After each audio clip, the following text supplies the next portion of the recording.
Good evening, everyone. I would like to entertain a motion to go back into public session. So moved. Second. Favor? Okay. We're here tonight for our annual budget hearing. Mark, you're going to I'll walk you through. walk us through the budget proposal highlights? Rather than go, first of all, let me, for those of you who don't know me, I'm Mark Heller, and I'm the superintendent of schools in SAU 48.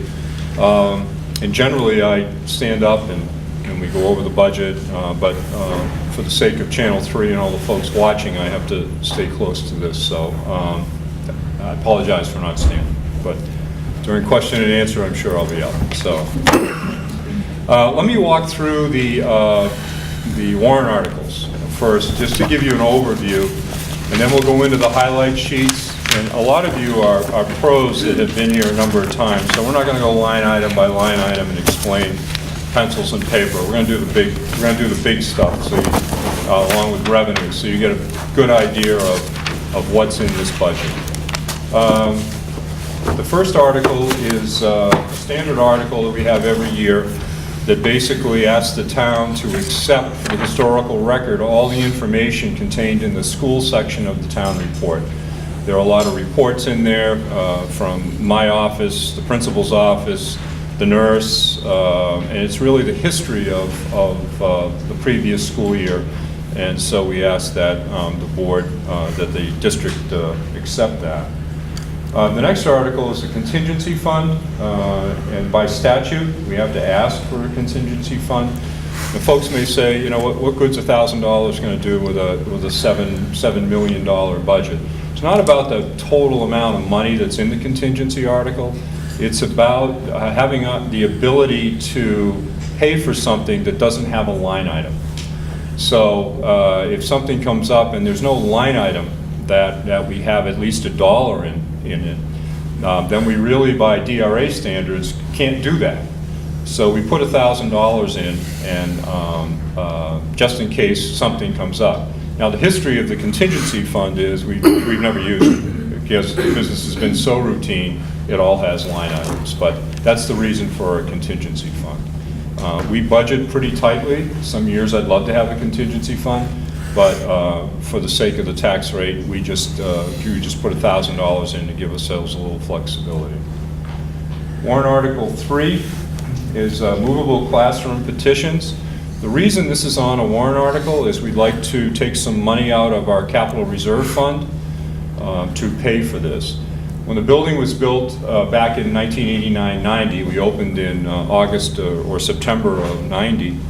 The walls in some of in all 3 classroom areas have movable petitions. This used to be a movable petition, and it's just been a long time. So those petitions have to be replaced. So there are 8 of them that John Francis, our facilities director, said we need to take care of. They're about $15,000 a piece. So we're asking that we take $60,000 out of capital reserve to pay for 4 of them.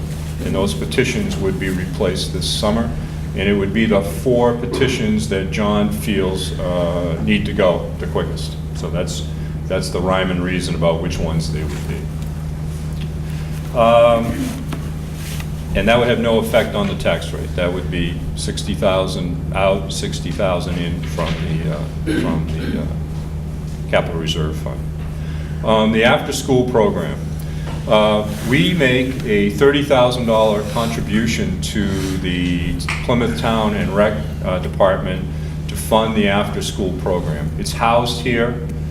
There's no charge for housing the program here. We take care of all that in our operating costs, but these basically are the salaries for the money for salaries and supplies for the after-school program.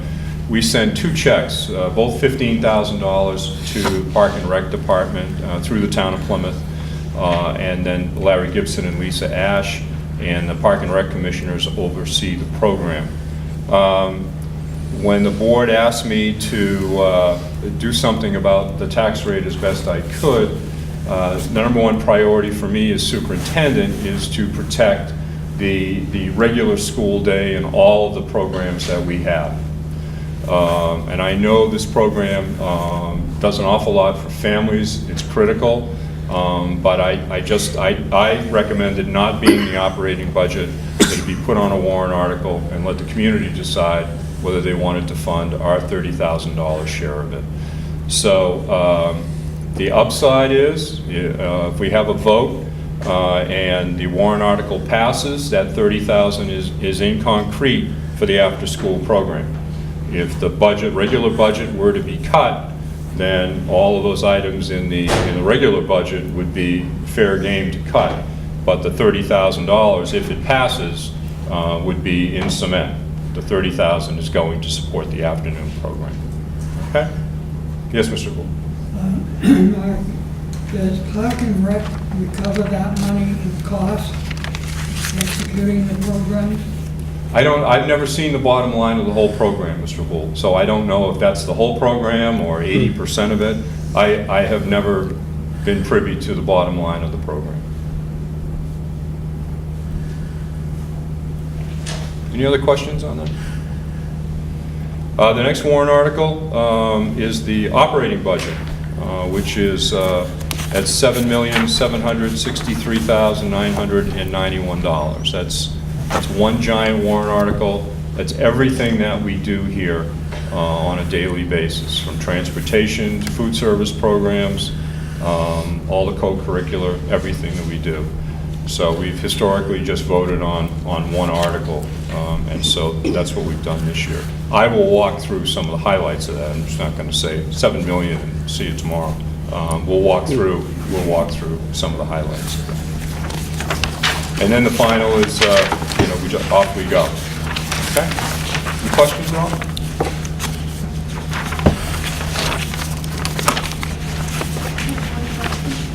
Yes, Ann, go ahead. I just wanted to ask you, you said the contingency fund hasn't been used. Is that cumulative, so does that? No, goes back to reduced taxes. Thank you.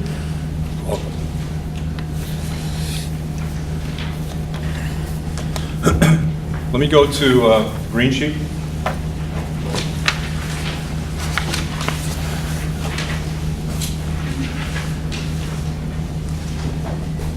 The 1100 account, if you have a white budget with you, you can sort of follow the accounts, but I've tried to highlight all of them here for you that are of significant interest. The 1100 account contains 33.6 staff positions. That's what we have this year. And those positions are on the goldenrod sheet. So you can walk through here, and I've broken out in grades 7 and 8. Those positions have to be certified in a content area or have a program that's strong enough in a content area. So the 7th and 8th grade language arts teachers need to be certified in language arts. Social studies, science. They can't be what's called an 1811, which is a standard elementary school certification. They have to have a specialization, and that's in grades 7 and 8. We treat grade 6 very similar to grade 7 and 8. We could use 1811 certifications in grade 6, but we don't.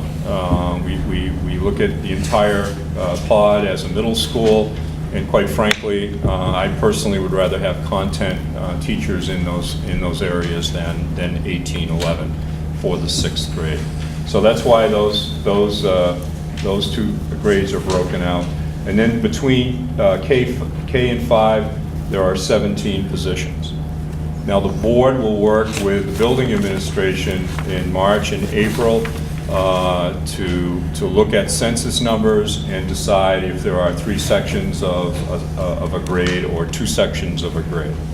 Right now, though, one of the grades at that level will have to have 2 sections based on the 33.6. And from what the numbers indicate, it won't be kindergarten. It appears as though kindergarten will be 3 sections. So based on what those numbers are, there will be 2 sections of a grade between 1 and 5. All right? The specialists that we have, There's a certified music teacher, a tech STEM teacher. Between PE and health, it's 1.6. That means one teacher's here full-time every day, and then the other time is broken up basically 3 days a week, a 0.6. Tech integration. Mr. Howard, do you want questions as we go, or do you want to wait till? Why don't I do this goldenrod sheet through the 1100 account, Frank, and then I'll ask. Yeah. Tech integration, that's Jeff Lyons' position. World language, art, and we have an academic interventionist. And that's a position that we have. The interventionist works at many grade levels based on data that we get on how well kids are doing. And then Julie will move the interventionist around between grades to work with small groups of students to see if we can get them up to grade level or whatever work that they need to have. All right. So those are the 33.6 positions in regular ed. Frank? My question is, I'm the specialist. I know we've now lost music because we were unable to really fill the position to Right. 0.6. 0.6 Yep. music. Yep. And at one point in time, historically, when we went with a full-time foreign language, it was because we couldn't fill it in a part-time group Right. at the time. Right. I can remember Mr. True saying he just would not Yep. do that. So my question is, in the PE health, are we working with the 0.6 position so that it will work out so they can have a full-time job or work elsewhere so we can have that?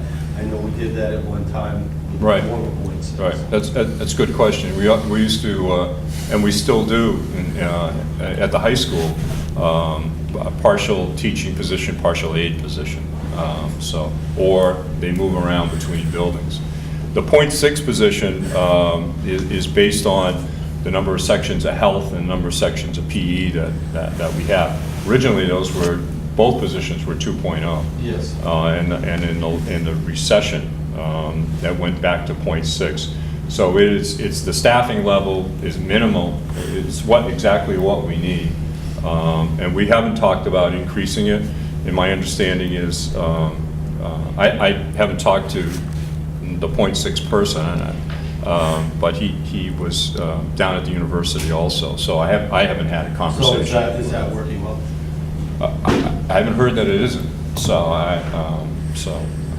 The other question I have, what is the enrollment? the enrollment right now? Yeah. Julie, do you have this month's number? Yeah. It was 397. Sorry. No, it's all right. No. My question is, where we cut staff as enrollment went from over 500 to we were under 400. Right. And we add staff to accommodate that. Is it time to start adding some staff back in? Actually, folks, when they get their hands on me, they say you had X amount of numbers here when there are 545 kids, and you're pretty close to that right now with 380-something kids. Well, I didn't know. So it's, why do you have so many staff is really what the question I get. I mean, it's no question, everyone in the room knows this, our class sizes historically in Plymouth have been very low. And that's at the request of the community. And so that's been the standard.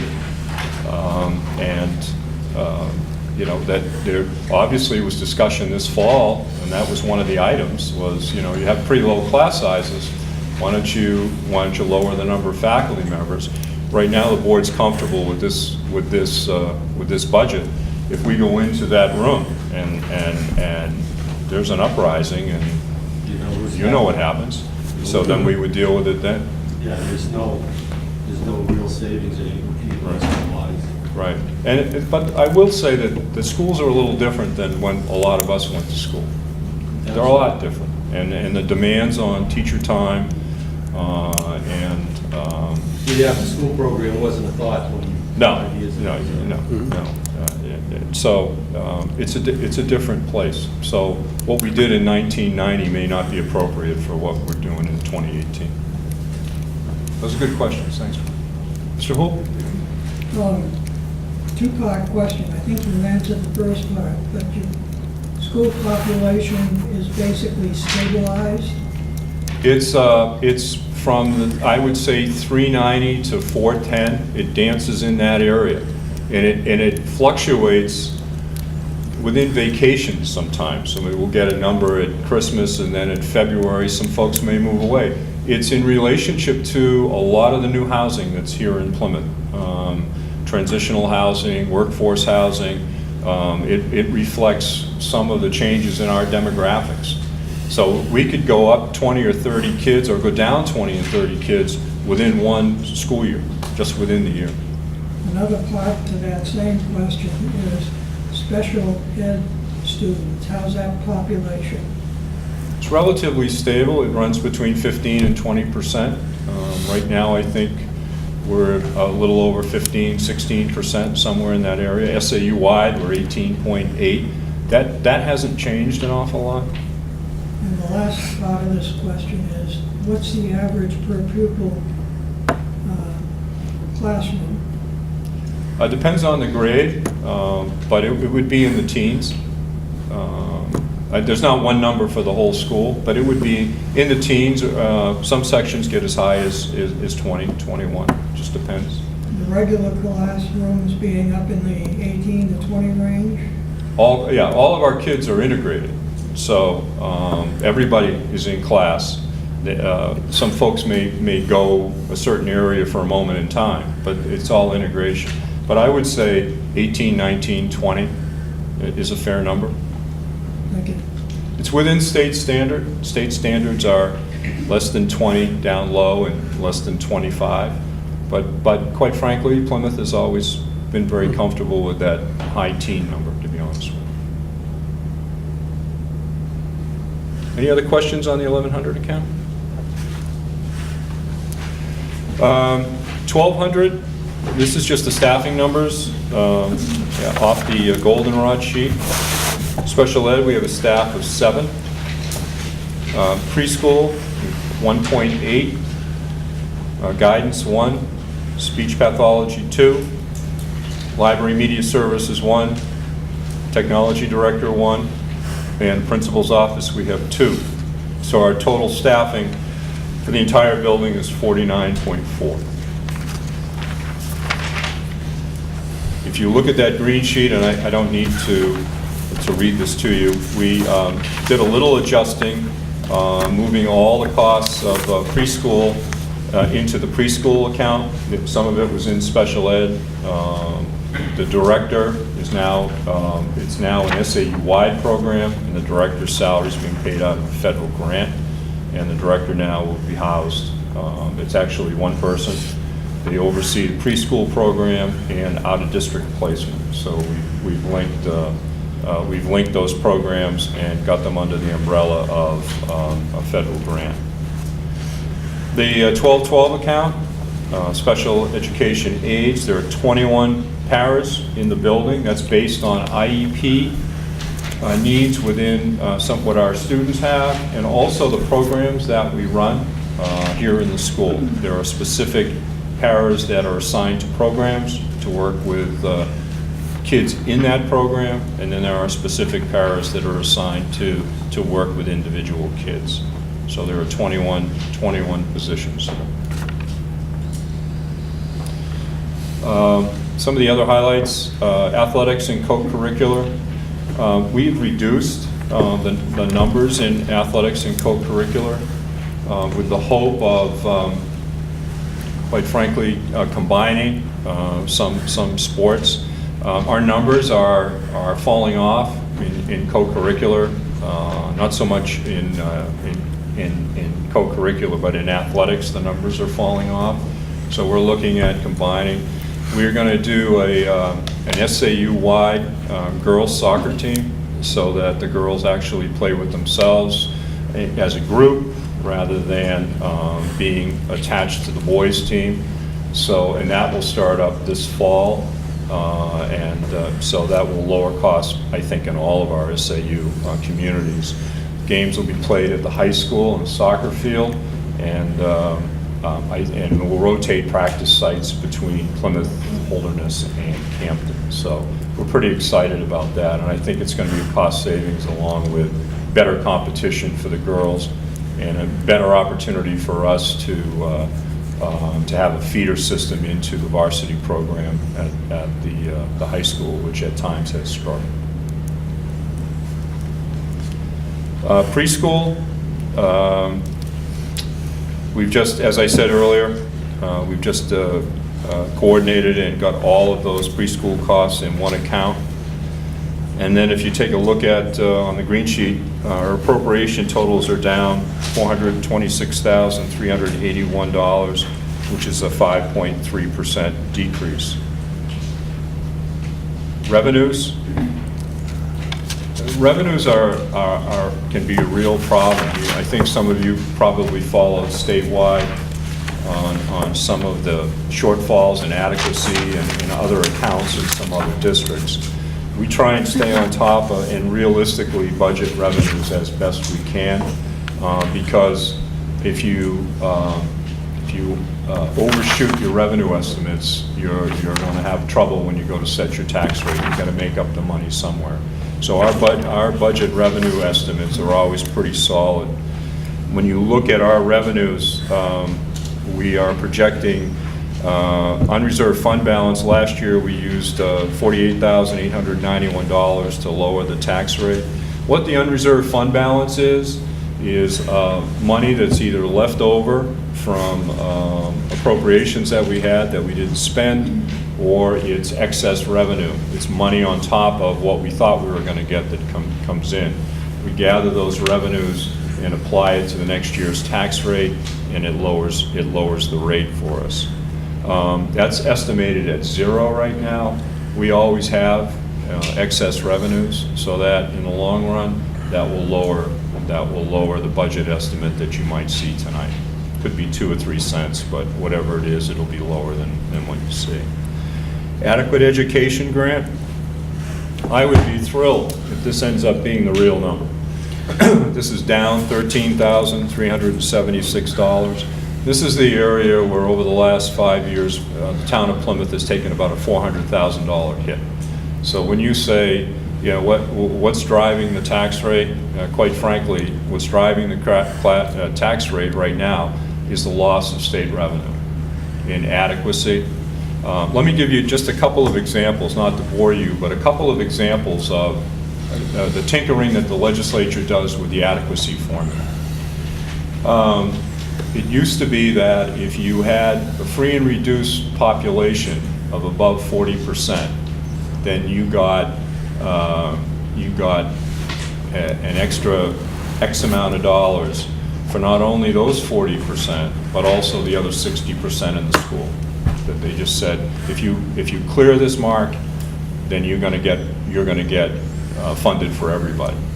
The legislature a couple of sessions ago said no more automatic to 100%. You're going to, if you have 40%, you're going to get 40% funding, period. You're going to lose that.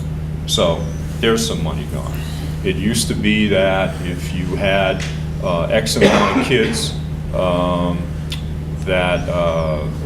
if your special ed population was above a certain population, you got money for that, and the entire school got the money too, for each kid that you had in school. Now it's just for the number of kids that you actually had. So you can see that as they tinker with that adequacy equation, we lose revenue. The bigger of the hits came with the what used to be called foundation aid, and that was, you may have followed a Supreme Court case where the city of Dover and the town of Bedford sued the state and said, we're not getting enough adequacy. And what the legislature had done was said, we're trying to support property poor towns. So communities that have this level of financial support, you're fine, you don't need any extra money. And when you did the division, it worked out, they didn't even get the base adequacy number for all the kids that they had in school. And so what the court said was, hey, listen, New Hampshire, you got to follow your own laws. So you have to pay at least adequacy for all the kids that are in those districts. So what the legislature did was say, okay, well, there goes foundation aid, and they took the money away from the property poor towns, and they're taking it away from us at a rate of 4% a year over the next 22 years. So instantly, every year we budget, we're going to begin to see some revenue gone. Now, the number that I have right now indicates we're just going to lose $13,000. That would be great, and I have this sinking feeling that it could be more than that. But that's the number I have to use, because that's the number the Department of Ed and the Department of Revenue Administration gave me. But that's what's happening on adequacy. So basically, what the legislature is saying is, this is how much money we got to spend, and this is how we're going to spend it, and they're not increasing. Now, the kindergarten aid, that Keno, that's going to be this year $1,100 per child, guaranteed by the state. So, and then it's supposed to go up to full adequacy for kindergarten kids as time goes on. So we'll have to wait and see. Questions that we have: do you have to vote for Keno in your town in order to get Keno aid? No. No, it doesn't matter if you have Keno in your town or not, you still get the aid for the child. So those of you that are in different towns, that's the story. So, Karen? Mark, I have a question. What about SB 193? How does that affect us? I don't have a real number for you, Karen, because I don't know how many kids are going to do that. So there are studies and polls. There are, depending on whose point they want to make, this is how much money districts are going to lose, and this is how much districts are going to lose. But traditionally, be it homeschooling or anything else, Plymouth has not lost a lot of kids. I think people move to Plymouth because they want to go to Plymouth Elementary School. So, you know, there could be a couple, but kids that are homeschooled now, we don't get anything for them anyway. So they would be getting money from the state for homeschool support, but they wouldn't be taking anything from us. We don't take it from this budget. Pardon? You No, don't- no, we don't get any adequacy for homeschool kids. Kids that are at the charter school, we don't get any support for those kids in adequacy. So we have to supply support and testing. We do. We supply, the town of Plymouth, we have to supply special ed services at the charter school. And also, the host community, and Plymouth is the host community for a charter school, we're responsible for transportation to and from school every day. And so that would be on a normal school bus. So we don't have any folks that are asking for that. But the charter school kids would get on the bus with Plymouth Elementary kids, and then we would do a drop either there first or down here or here first and or up there. So, but those are the sort of costs that they say, well, you know, charter schools are only X amount of dollars per pupil, and well, they don't have special ed costs included, and they don't have transportation costs included, and I don't know what else also will be coming down the line. So, yes, Mr. Wood. With regard to your unreserved fund balance, is that influenced at all by DRA regulation? It can be if the town has approved that mechanism that you can hold money, but we haven't done that at the Plymouth School District. So all the money that we have at the end of the year goes back. We don't hold anything. Okay, thank you. I think the town has that mechanism, but. Yeah. I'm asking the question because I was told by the town that DRA took control over municipal budgeting to where the town administrator was basically left out of the equation. I was curious as if that was in fact real, whether it had any influence over what you're doing. No, nothing the town does has influence over us, and we have no influence on them other than we pool the tax rates together and send out a final tax rate. But and there's not a lot of contact between the town hall and our office, other than, on specific items, but there's no financial coordination at all. They're two separate political subdivisions. Well, actually, we have three separate political subdivisions. But I'm aware, and the board's aware of what the town is up to, and I'm sure the selectmen are aware of it. We talked a little bit when we did the building addition, or the renovation, not an addition, renovation. We talked a little to some of the selectmen about the potential impact of that down the road. Andy? I have a question. You said that when the Keno funds come in, we get $1,100 per student. Yep. Is that something that obviously isn't projected here because we don't know the number? How does that formula work? Where is that? How are those revenues? We'll report to the state how many kindergarten folks we have. We do it. It's a live report, and then on a quarterly basis. Then at some point they'll make a determination. This is what Plymouth's getting.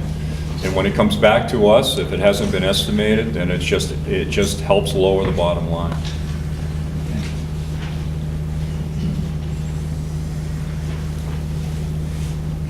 Questions at all on the green sheet?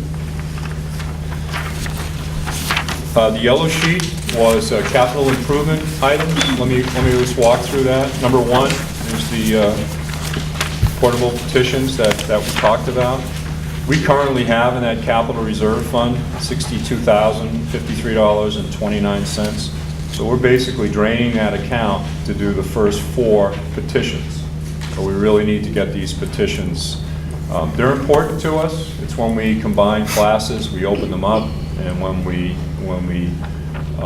teachers are co-teaching, and then we close them up when we're going back to the individual classrooms. Recoating of the roof, that's the silver paint on the roof. That's just it's a recoating of the roof. Seal and paint the exterior. There's some work that John wants to do on the exterior of the building. Parking lot ceiling.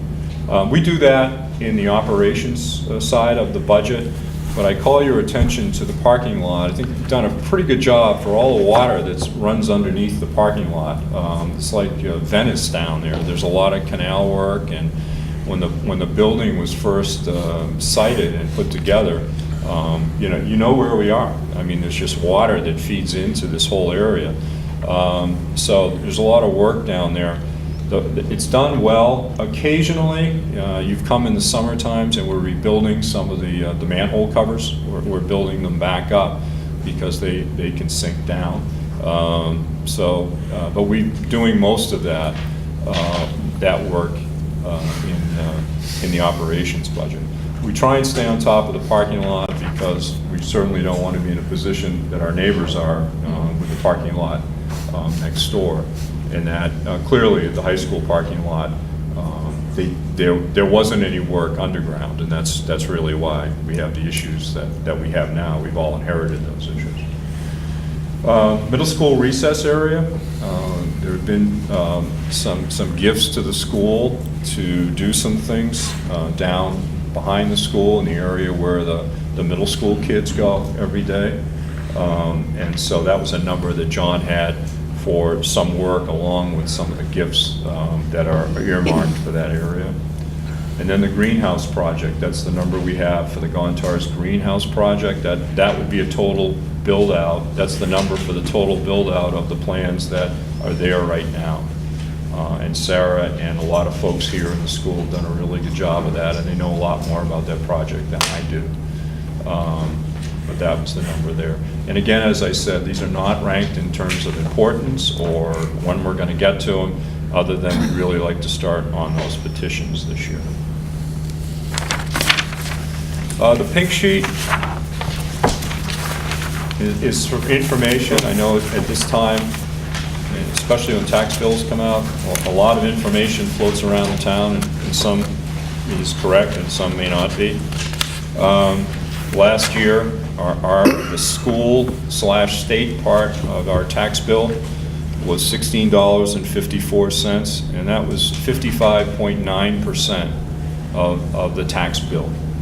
So over half, 55%, 56%. We've been as high as 62.3, and we've been as low as 52.3. But you can see in the last few years, since about 2014, when we went to 60, we've begun to come back down as a portion, as a percentage of the tax bill. The blue sheet it is the relationship of that tax rate, the 1654. That's the relationship between the high school and Plymouth Elementary School. So you can see of the tax bill how it's broken up. So last year, $11.98 came here, excuse me, and $4.56 went next door to support the high school. And it's important that these numbers get out there because you do hear an awful lot about who's the cause of this, that, and every other thing. We don't do that. I mean, it's a community tax rate, and we all raise money in this room, be it for the elementary school or the town. It's us. So we don't get into any finger pointing. So that's 40 minutes of me. So I'd be happy to take any questions, or I'm happy to talk about any sections of the budget, but some of you know this as well as I do in terms of what's in.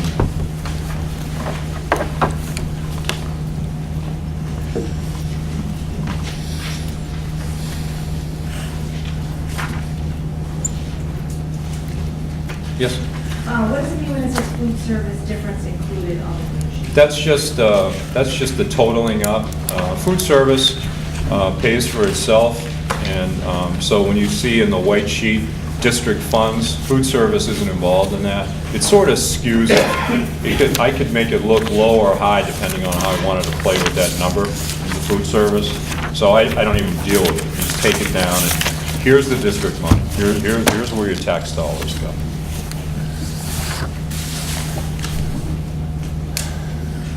On the 10-year capital improvement plan, Yep. are those just wish list items that you're still figuring out how you're going to fund, or are they partially funded, fully funded, and you're just going to do it over the next 10 years? Once we take out the capital reserve for the 4 petitions, the money's gone. Okay. Then we will figure out as we go. And what happens is, depending on the flow of state money, our dream is to stabilize the tax rate so that your escrow accounts aren't going haywire. And so we try and stabilize that. If we get an opportunity to plug some of those in and keep the rate relatively stable, that's what we've tried to do. We've had much better success at that at the high school than we have here. But a lot of there's a lot of money available for the greenhouse through gifts and fundraising. The playground, there's some gifts earmarked for that. So it's not all raised. And again, there are things I think we should do. There's not a lot of pie in the sky. There never has been here. Bill? Just a question, I'm ignorant on, maybe you can help me. Your administrative office and building, where is that accounted for in the overall district scheme of things? Let me take you to the white budget, and I will show you.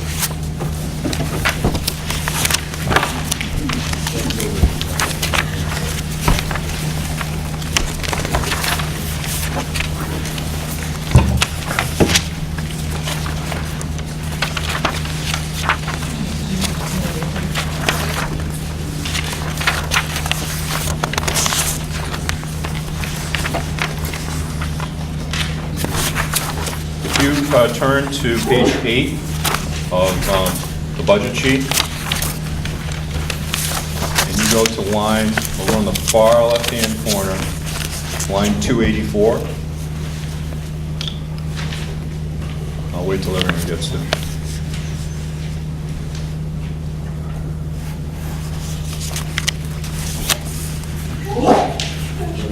Bless you. Is everybody there?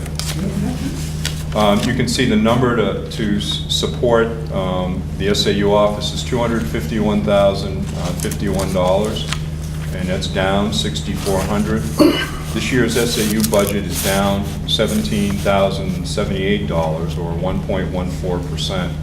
Plymouth's share of the budget has gone down from 17.16 to 16.91. So the SAU is funded by all 9 districts within SAU 48. And they have a share based on, it's almost like you own shares of stock. So basically, we have the budget, and there's a formula by state law. It's the 50% average of the number of kids in your school, along with the 50% average of the equalized valuation for the latest year. So Plymouth has a lot of kids compared to the other schools other than the high school, but in terms of equalized valuation, we're pretty far down on the list in terms of being wealthy. So that sort of balances it. And so that's how it's funded on an annual basis. It's voted on. We have a public hearing every December, and the only people that can vote on the SAU budget, which frosts a lot of people, is the elected school board members by statute. So in a multi-district SAU like this, the 47 elected school board members vote on the SAU budget after a public hearing. It's published in the paper, public hearing, and then we meet. It's usually the second or third Wednesday in December over at the high school. So that's how it's done in a multi-district. In a single district SAU, that line would just be for, there are towns that just have a superintendent's office. The whole thing would be in there, and you would be able to get your hands on it at a district meeting if it was a single district. But a multi-district, the legislature said, you can't have this. Nobody would know what they're doing, amongst all those towns.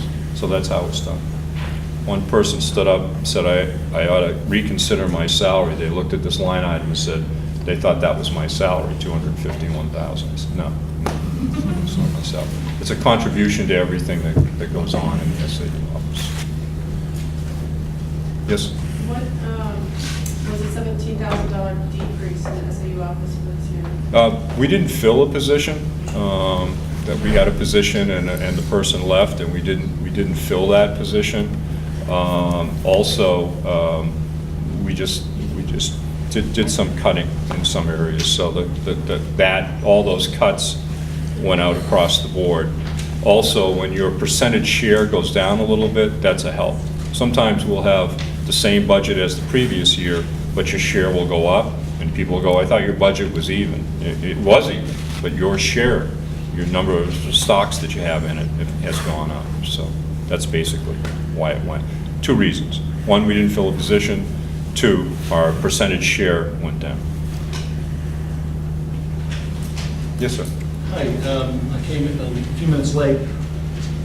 The drop in athletics, is there, and I know that's not a big factor, budgetary consideration. Do you have a thought on that, or do you know why that's happening, or is that a concern, or? Well, it's a concern. Is it demographic? It's a lot of those things. It's demographic, and I do have a concern. We have fewer kids doing things after school than we used to, and that concerns me. It's a great time in your life as a child to play on a middle school team. I mean, we don't do cuts, and it's a great time to be part of a team and learn all those skills. So.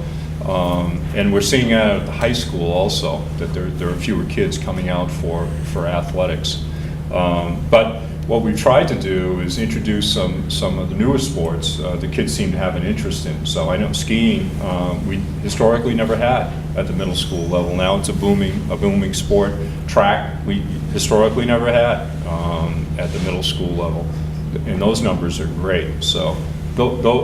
we got to look at where kids are. Right now, there are a lot of questions about football. Should we move away from tackle football and have flag football? A lot of philosophical questions going on. You want to be here the night that one comes up. But yeah, we're constantly talking, but I think it's fewer participants, and then the savings come, not only we have fewer kids playing, fewer sports, fewer coaches, fewer bus costs, and it just trickles its way down. It's not a wholesale cutting. It's looking at this and let's be a little bit smart. We need to run this for 8 kids. I mean, it's that kind of look-see. Thank you. Yes, sir. Unrelated, in a more sort of macro way. Yep. The drivers of this budget you see over the next number of years are more state funding related than anything else. Yeah, Right? yeah. I'm very pessimistic about state funding, and when you're pessimistic about state funding, it means local taxes are going to go up. Yeah, I don't, it doesn't look like a pretty picture right now for the Plymouth tax rate, and I just want to be absolutely honest with everybody. The cuts inadequacy, the lack of support for public education right now is concerning. And if you're a property wealthy community, you'll be fine. You'll be fine. But if you relied on foundation aid like we used to rely on here, so we ran the best school we could run and had some really solid state support. That support's moving away. And there's only one place to go, and that's the local tax rate. I think the selectmen would tell you that in terms of highway aid and other things. The state is, and I'm not blaming anybody, the state philosophically does not want to tax at a state level. Well, if you don't tax, you don't have any money, you can't give any money to anybody. And so our philosophy has been, well, you guys decide at the local level what you want to have, and we'll go from there. And that's where we are. Thank you. Oh, you're welcome. Mark, Yes?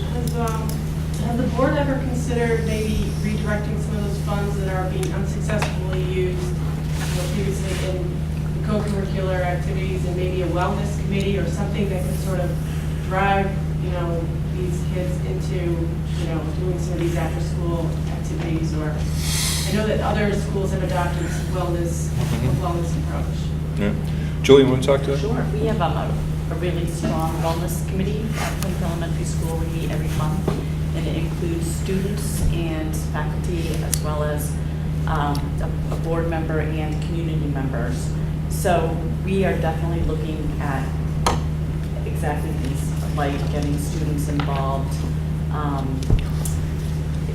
from inside the classroom to beyond, to carry those habits over to their real life and into their grown-up life as well. How long has that been going on? For a while. I think we legally have to have a wellness committee, but Mrs. Barron has run it for the past probably 5 years, and then this year we're kind of restructuring it. So. And would that sort of integrate the sort of loss in the after-school interest in sports? Yeah, we've talked about partnering in all different ways.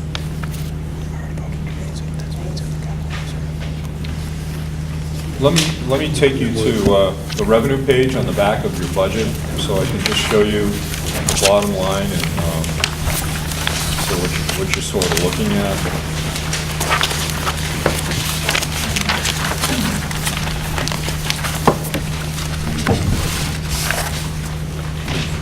As you see down underneath, when you get done subtracting appropriations from revenues, our assessment, that's the bill you get in your property tax, would be down $247,064, or about 4.99%, and that translates into a tax cut of 57 cents per thousand at the elementary level. The high school, which is the other piece of the school, is targeted to go up for Plymouth by 8 cents. So if you look at those two numbers, we'd be looking at this time, a 49-cent decrease per thousand. Now, we can catch some breaks. we could have an unreserved fund balance. Some of these other numbers may come in a little bit higher. Also, the net valuation of the community. You see the very bottom number there, $435 million. That's what we divide into to come up with the tax rate. So as more property is being built, that will add to that number. Hopefully abatements and fire losses and things won't lower that number, but if that number also goes up, that helps lower the tax rate. So we try and give you sort of a worst case scenario. And I used to be pretty confident that I would say, you know, that 57 cent, you shouldn't get could be higher, but it won't be lower. But adequacy still scares me. So, and that's just a gut feeling. Everything I've been given, these are the numbers, you got it. But I'm just concerned about adequacy. I'll leave it at that. Yes, sir. Do you learn when your adequacy of compensation is going to come in post the adoption Yes. of this budget? So Yes. there's a potential surprise in there baked in? Yes, sir. That we get, I've published, this is the November 15th number, and all of us get a big list on November 15th and say, the state says, this is your adequacy number. And then in the spring, usually around May, this is what your adequacy number looks like. And guess what? We've already given out the contracts, we've already made the commitments, and that's when we start moving within the budget to say, okay, we're not going to be able to do this, not going to be able to do that. That's what I fear. But I have an April 15th deadline to tell the teachers if they're coming back or not. So, I mean, you wouldn't run a business like this. So. But that's the way that's the statutes. So. And do they telegraph at all what the adequacy may be? Well, you get the quarterly numbers from DRA as to how tax revenue is coming in. So, you got to get everyone you know to play Keno or something. I don't know. Any other questions? This is the big one, because when we go in March, people send, we just come in and vote, and people don't ask much. They're just in a hurry to come in, vote, and go. So this is really the night that we're all here. Okay. Thank you, Paul. Yes, Mr. Gould. What Paul said, I think you've done an outstanding job with the budget that you've just gone over with us. Thank you. And Well, the board directs. I mean, I direct that to everyone. I expressed my concern to the municipal select board of the impact of this last tax increase, particularly on the full-time residents of this community, of which a large populace is trailer housing. And the net effect that has on everyone, you only have to talk to Linda Buffington about the reception of that. And I think, you've done your share in scrubbing the budget that you have presented to us and working that down some. And I think as a community at large, we all have to be conscious of that impact on these lower income residents that we have and look out for their welfare by holding back where we can without jeopardizing our crucial programs. Mm-hmm. Thank you. Yeah, I agree. Yeah, I think even in the good times, the Plymouth school boards, Frank's been on the board, a lot of folks have been on the board. Even in the good times, the Plymouth board has always had an eye toward making sure that we can keep it as stable and as low as possible. Because, we are what we are. It's a great community. That's why we all live here. And you got that feel the other night. Vic Cage was talking at the town meeting, special town meeting. It's a great place to be. but the burden on a community that carries the amount of non-taxable property and also the amount of property that's in current use. And I don't begrudge folks for putting land in, but that in many states, there's a subsidy that comes based on a state land use policy. There's a subsidy that comes from the state to help those communities that have large amounts of land in current use. There's no such subsidy here, so it's a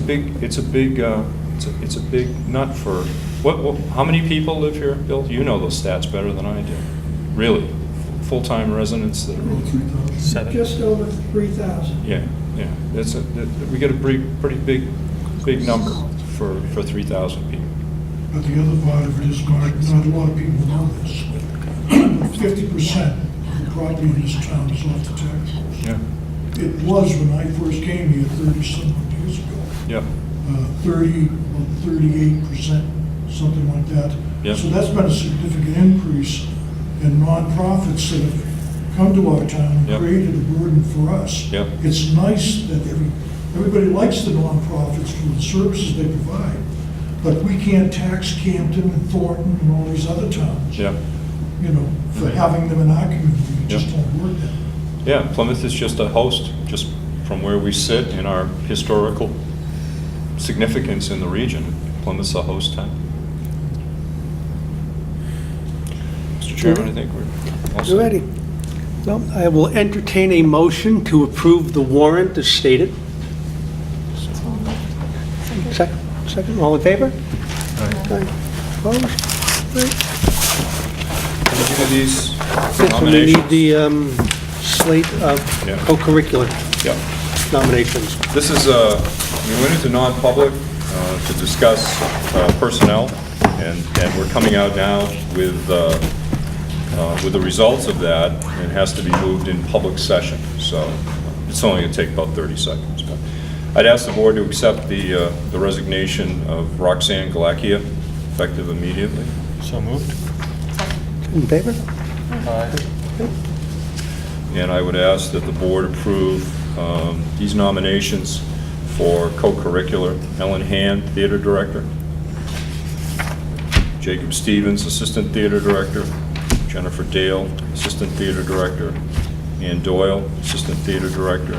And Jennifer Bradbury, Assistant Theater Technical Director. Motion. So moved. Second. Okay, all in favor? Aye. Okay, all done. All right. That's all I have. Thank you. Okay, and entertain a motion to adjourn.